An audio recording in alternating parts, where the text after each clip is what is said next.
दोस्तों, स्वागत है आपका अपने YouTube चैनल एकेडमिक एस पर। आज हम शुरू करेंगे significance of health. Significance of health में हमारा फर्स्ट टॉपिक हम पढ़ेंगे significance of health for individual. किसी भी एक इंडिविजुअल के लिए उसकी हेल्थ का सिग्निफिकेंस क्या है, आज हम इस वीडियो में वो कवर करने वाले हैं। सिग्निफिकेंस ऑफ हेल्थ का मतलब क्या है? आजकल के जो लोग हैं वो अपनी जो हेल्थ है उसको फॉर ग्रांटेड ले लेते हैं। फर्स्ट लाइन में कहता है कि जो भी लोग होते हैं वो अपनी हेल्थ को क्या लेते हैं, वो फॉर ग्रांटेड ले लेते हैं अपनी हेल्थ को। वे एक्सरसाइज करते ही नहीं हैं, वे ना प्रॉपर डाइट्स लेते हैं और वो अच्छी चीज़ों में अपने आप को इंडल्ज करने की बजाय अपनी बॉडी को अच्छी चीज़ों में इंडल्ज करते ही नहीं हैं। ये केवल और केवल इसलिए होता है क्योंकि उन्हें कभी सिखाया ही नहीं जाता कि या फिर उन्हें कभी कोई बताया ही नहीं जाता कि उनके लिए, उनकी बॉडी के लिए क्या क्या बेनिफिट्स होंगे या फिर उनके लिए क्या इम्पोर्टेंट है। नेक्स्ट कहता है कि ये अक्सर तभी देखा जाता है जब हम या तो सिक हो जाते हैं या इंजर्ड हो जाते हैं या फिर हमारी जो क्वालिटी ऑफ आवर लाइफ होती है वो थ्रेट में होती है। जो भी मतलब हमारी लाइफ है वो डेंजर जोन में होती है, तभी हमें क्या होती है, तभी हमें इसकी इम्पोर्टेंस का पता चलता है और हम क्या करते हैं, हम अपने पोटेंशियल को फेस करते हैं, मोबिलिटी और लाइफ इटसेल्फ, और ख़ुद को इसके हम क्या करते हैं, तभी हमें इसकी हेल्थ का सिग्निफिकेंस पता चलता है हमारी लाइफ में। नेक्स्ट कहता है there are several advantages of a healthy life. Obvious ही बात है, अगर हम हेल्दी रहेंगे तो हेल्दी लाइफ के बहुत सारे एडवांटेजेस होने वाले हैं। हमारी जो बॉडी है वो क्या रहने वाली है, हमारी बॉडी फ्री रहने वाली है बहुत सारी हेल्थ प्रॉब्लम से, और जिसकी वजह से हमें क्या मिल जाएगी, हमें एक लॉन्गर लाइफ मिल जाएगी। और फिर उसके बाद कहता है कि हम क्या कर पाएंगे, हम सर्वाइव कर पाएंगे, हम लिव कर पाएंगे without suffering from aches, pains and discomfort. Obviously बात है, अगर हम हेल्थी रहेंगे तो हमें कोई भी एक्स नहीं होंगे, पेन्स नहीं होंगे और डिस्कम्फर्ट भी हम किसी भी जोन में नहीं आने वाले जो हमारे लिए डिस्कम्फर्ट होने वाले हैं। फिर कहता है कि हम क्या कर सकते हैं, हम परफॉर्म कर सकते हैं हमारे एवरेज स्फीयर ऑफ लाइफ में, जिससे कि हमारी जो भी हमारी एबिलिटी है हम उसको क्या करें, हम उसको एक अपनी तरफ से बेस्ट परफॉर्म करें। इसके अलावा और क्या कर सकते हैं, हम इसके अलावा कर सकते हैं it makes you look good and attractive and you start feeling good about your self. भाई अगर आपको आप अच्छे दिखते हो, आप अट्रैक्टिव दिखते हो, उसके साथ साथ आप अपने बारे में अच्छा फील करना भी शुरू करो। जब आप हेल्दी रहोगे ना तो क्या होगा, आप फिज़िकली एक्टिव भी रहोगे, आपकी जो लाइफ है वो आप और क्या करोगे, आपकी जो लाइफ है वो और ज़्यादा बढ़ेगी। दैट मीन्स आपकी जो एज होगी वो आपके फेस पर नहीं दिखाई देगी। फिर नेक्स्ट कहता है your body will be able to heal faster the regular wear and tear associated with ageing. इसी लाइन वही वाली बात बोल दी है जो अभी मैं आपको बता रही थी कि जो भी आपकी एजिंग के साथ होती है, क्योंकि एज जैसे जैसे आपकी एज ग्रो करती है वैसे वैसे आपके टीयर्स एंड वियर्स होने लगते हैं। तो अगर आप फिजिकली हेल्दी होंगे तो फिर आपका क्या होगा, एजिंग की प्रॉब्लम भी ख़त्म हो जाएगी। इन शॉर्ट में क्या कहता है वो कि जो हमारी गुड हेल्थ होती है वो क्या करती है, वो एक ड्रास्टिक इम्प्रूवमेंट लेकर आती है ओवरऑल क्वालिटी में। हमारी लाइफ में जो ओवरऑल क्वालिटी होती है उसमें एक ड्रास्टिक इम्प्रूवमेंट लेकर आने वाली होती है। नेक्स्ट क्या कहता है, किड्स की हेल्थ के बारे में बोलता है। जो किड्स की हेल्थ होती है वो इम्पोर्टेंट होती है। क्यों इम्पोर्टेंट होती है?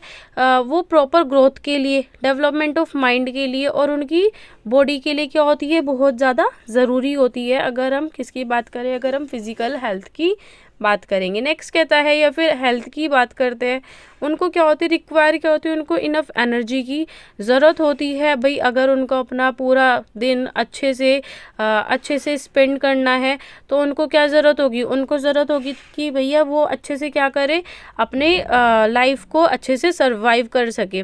फिर कहता है उन्हें फोकस किस किस पर करना चाहिए, उन्हें फोकस करना चाहिए अपने क्लासरूम पर, अपने fully participates in activities on the field. वो जिस भी फील्ड में जा रहे हो उनका हमेशा से उसी पर ध्यान रहना चाहिए। अब इसके लिए क्या करें भाई, इसके लिए बच्चे कुछ ना कुछ तो करेंगे ना। वो क्या करेंगे, प्रॉपर न्यूट्रिशन ले जिसमें क्या क्या हो, आपका कार्बोहाइड्रेट हो, प्रोटीन हो, कैल्शियम हो, मिनरल्स हो, एट्सेट्रा हो।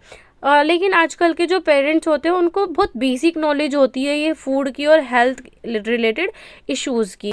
तो इसीलिए क्या होता है, जबकि ये कभी कभी क्या हो जाता है, ये अक्सर फेल हो जाते हैं हेल्थ केयर को अंडरस्टैंड करने में कि भैया बच्चों की जो हेल्थ केयर है वो कितनी इम्पोर्टेंट है हमारे लिए। पेरेंट्स क्या हो जाते हैं, इन सब चीज़ों में फेल हो जाते हैं। तो हमें क्या करवाना चाहिए, regular health checkups with a health care provider is a must for every child. भाई हर एक बच्चे के लिए हमें क्या कराना चाहिए, अपने बच्चे का हमें रेगुलर हेल्थ चेकअप कराना चाहिए। ये क्या करेगा, ये उन्हें सिखाएगा, it this helps to learn from the experts whether the child's development in terms of height and weight is right or not। भाई अगर आप कंसल्टेंट के पास जाओगे तो वो आपके ये बताएगा कि आपके बच्चे की जो हाइट है या वेट है वो उसकी एज के अकॉर्डिंग वो ग्रो कर रहा है या नहीं कर रहा है। तो इसीलिए रेगुलर हेल्थ चेकअप्स क्या है आपके लिए ज़रूरी है। फिर दूसरा एस्पेक्ट क्या होता है हेल्थ का, कि भाई उन्हें मॉनिटर भी कर लेंगे वो इस तरह से कि भाई उनका बिहेवियर कैसा है, उनकी ओरल हेल्थ कैसी है, आई चेकअप कैसा है, जो क्या है जो वो भी बहुत ज़्यादा ज़रूरी होता है। और ये क्या होने वाला है, ये बहुत ज़्यादा हेल्थ प्रॉब्लम्स को प्रिवेंट करेगा फ्यूचर में। आई होप आपको significance of health for individual समझ में आया होगा। नेक्स्ट पर अब हम मूव करेंगे, नेक्स्ट हम बात करेंगे significance of health for family. भाई हमने इंडिविजुअल को तो समझ लिया कि इंडिविजुअल की हेल्थ बहुत ज़रूरी होती है। अब फैमिली के लिए भी देख लेते हैं भाई फैमिली के लिए हेल्थ क्यों ज़रूरी होती है। तो फैमिली के लिए हेल्थ में क्या कहता है, implicit in the concept of health is a psycho social biological view of man as a social creature living in a family. भाई अगर सबसे पहले फैमिली से पहले कोई भी एक ह्यूमन बीइंग क्या होता है, एक सोशल क्रिएचर होता है, जिसकी वजह से जो फैमिली होती है वो क्या होती है, वो एक सोशल इंस्टीट्यूशन होती है, एक कोर होता है जिसमें क्या होता है, जिसमें हमारे पेरेंट्स होते हैं और जो टू पेरेंट्स है वो क्या होते हैं, वो टाइड अप होते हैं किसी एक इमोशनल एक्सिस से, जिसमें क्या होती है आपकी स्टेम क्या होने वाली है। भाई अगर वो अटैच्ड है तो वो किस वजह से, उनके रिलेशनशिप में कुछ तो चीज़ें होंगी ना जिसकी वजह से वो टाइड अप एक दूसरे के साथ बंधे हुए हैं। तो वो क्या होता है, उनकी स्टेम क्या होती है, वो उनकी फीलिंग्स होती है, बहुत सारी नीड्स होती है, एक्शंस होते हैं which are often poorly understood by the parents themselves. भाई जो पेरेंट्स होते हैं वो कभी कभी अपने बच्चों की ये सब चीज़ें भी अच्छे से नहीं जान पाते। नेक्स्ट कहता है, एक family involves its own emotional atmosphere and the emotional climate में have either a constructive or a destructive effect upon the child's health. Obviously बात है भाई, जैसा भी हेल्थ हमारी जो फैमिली की हेल्थ होगी उसका या तो कंस्ट्रक्टिव इम्पैक्ट पड़ेगा बच्चे पर या एक डिस्ट्रक्टिव इम्पैक्ट पड़ेगा बच्चे पर। तो इसीलिए कहा जाता है कि अगर हमारी फैमिली भी हेल्दी है, मोस्ट ऑफ द केसेस में यही देखा गया है कि अगर फैमिली हेल्दी है तो बच्चे ऑब्वियस सी बात है वो भी क्या होते हैं, वो भी हेल्दी होते हैं। नेक्स्ट कहता है, following birth the child continues to develop in the setting of the family which functions to provide protection from the hazards of living and to promote health and prevent diseases.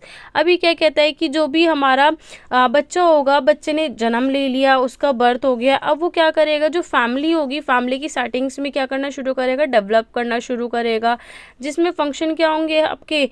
भाई अगर हमारी family है, हमारी family क्या करेगी, उसको disease से prevent करने की बहुत ज़्यादा कोशिश करेगी। नेक्स्ट कहता है, healthy relationship in the family provide the opportunity for the children to develop stability and grow emotionally maturity. भाई अगर हेल्दी रिलेशनशिप होंगे फैमिली में तो वो बच्चे को क्या करेगी, वो बच्चे को एक स्टेबिलिटी देगी और उसको इमोशनली मैच्योरिटी भी ग्रो करवाएगी। अब दो फंक्शंस होते हैं फैमिली के, देख लेते हैं दो फंक्शंस कौन कौन से होते हैं हमारी फैमिली के। तो भाई दो फंक्शंस होते हैं, एक तो फर्स्ट फंक्शन होता है कि जो सोशलाइजेशन होता है मेंबर्स का और जो इंटरप्रिटेशंस होती है कल्चर की बच्चे से वो जुड़ जाती है। फिर दूसरे में क्या कहता है, सेकंड क्या होता है, अच्छा फर्स्ट पॉइंट आपको समझ में आया होगा। सेकंड पॉइंट क्या कहता है, ले the foundation for the relationship in the neighbourhood the school the job and the large community. Second कहता है कि ये हमारे नेबरहुड में, हमारे स्कूल में या जहाँ पर भी हमारा वर्किंग प्लेस होता है या फिर लार्जर कम्युनिटी में ये क्या करता है, ये फाउंडेशन को क्या करता है, सेट कर देता है। आई होप आपको significance of health for family भी अच्छे से समझ में आया होगा। अब नेक्स्ट हम बात कर लेते हैं significance of health for society. अब सोसाइटी के लिए क्यों ज़रूरी है हेल्थ का, क्या सिग्निफिकेंस है, क्या इंपॉर्टेंस है। तो हम क्या कहेंगे, when a person doesn't keep himself healthy it can affect how he accomplish his function to societies. अगर कोई भी एक बंदा, कोई भी एक पर्सन अगर वो हेल्थी नहीं रहेगा तो वो किस तरह से अपनी सोसाइटी के लिए कुछ काम कर सकता है। भाई ये सब चीज़ें तो आपको पता ही होगी। अब ये कहता है for instance if he keeping getting sick it will hamper his ability to do his work because he will keep on calling in sick. भाई ऑब्वियस सी बात है कि अगर कभी कोई एक पर्सन है, अगर वो खुद ही बीमार रहने लगेगा तो वो अपनी जो उसका 100% है, उसकी जो पोटेंशियल है, वो अपनी एबिलिटी के अकॉर्डिंग उस वर्क को अच्छे से नहीं कर पाएगा, क्योंकि वो क्या होगा, वो सिक होगा। अब इसकी वजह से क्या कॉज होगा, this would cause a chain reaction. अभी क्या करेगा, ये एक चैन रिएक्शन को क्या करेगा, कॉज करेगा। किस तरह से कॉज करेगा, the productivity of the company he works for will be negatively affected by his absence and in turn his reputation will be impacted. भाई अगर कोई भी एक पर्सन है, या फिर आप अपने आप को ही ले लीजिए, अगर आप बार बार कॉलेज की छुट्टियां या फिर स्कूल की या फिर आपका कोई भी वर्किंग प्लेस है, वहाँ पर आप बार बार ऑफ ले रहे हो because of your health, you are sick, so obvious सी बात है जो आपका रेपुटेशन होगा उसका भी इम्पैक्ट पड़ेगा, एज वेल एज आप जिस ऑर्गेनाइजेशन में या जिस भी इंस्टीट्यूशन का या किसी भी कंपनी का अगर पार्ट हो तो वहाँ पर भी आपका क्या होगा, आपकी एब्सेंस से उनको भी नेगेटिवली इम्पैक्ट पड़ेगा। भाई आपका जगह काम कौन करेगा, तो वो उनका काम पेंडिंग पड़ा रहेगा। तो इसीलिए जो हमारी हेल्थ है सोसाइटी के लिए वो भी बहुत ज़रूरी हो जाती है। He may end up losing his job because of the sporadic attendance caused by being sick a lot of times. अब इसकी वजह से क्या हो जाएगा, इसकी वजह से हो सकता है कि उसको अपनी जो जॉब है उसको लॉस्ट करना पड़े। सो आपका हेल्दी रहना सोसाइटी के लिए भी बहुत ज़्यादा क्या है, ज़रूरी है। अब नेक्स्ट क्या कहता है, our efforts to promote health and prevent disease must be directed not only to individual but also to the environments within the people live. Next कहता है कि भाई जो हमारे एफर्ट्स है प्रमोट करने की, किसको, हेल्थ को प्रमोट करने के और डिजीज़ को प्रिवेंट करने के लिए, ये केवल एक इंडिविजुअल के लिए नहीं है, ये एनवायरनमेंट के लिए जिसमें पीपल क्या करते हैं, लिव करते हैं।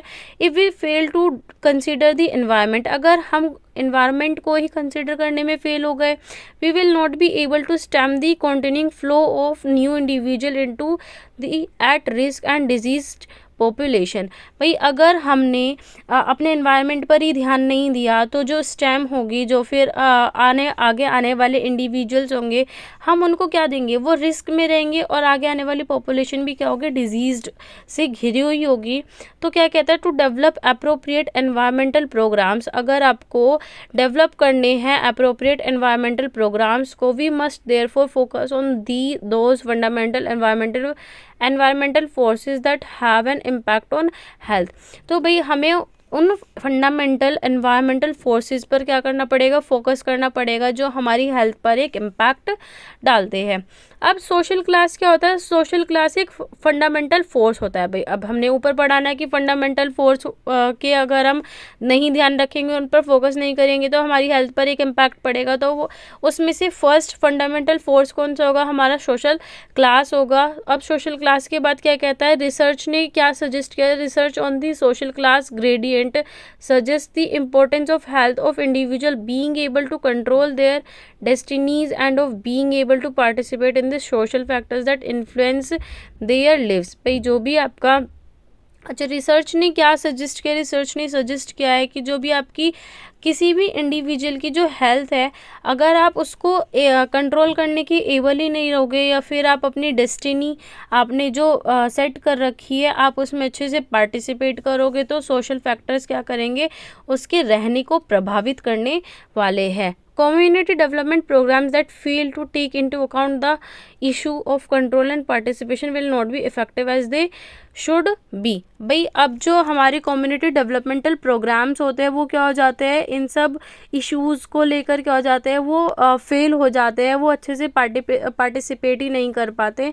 लेकिन उन्हें क्या करना चाहिए, उन्हें पार्टिसिपेट करना चाहिए। आई होप आपको ये सब चीज़ें समझ में आ गई होगी। आज के लिए हम इतना ही रखते हैं।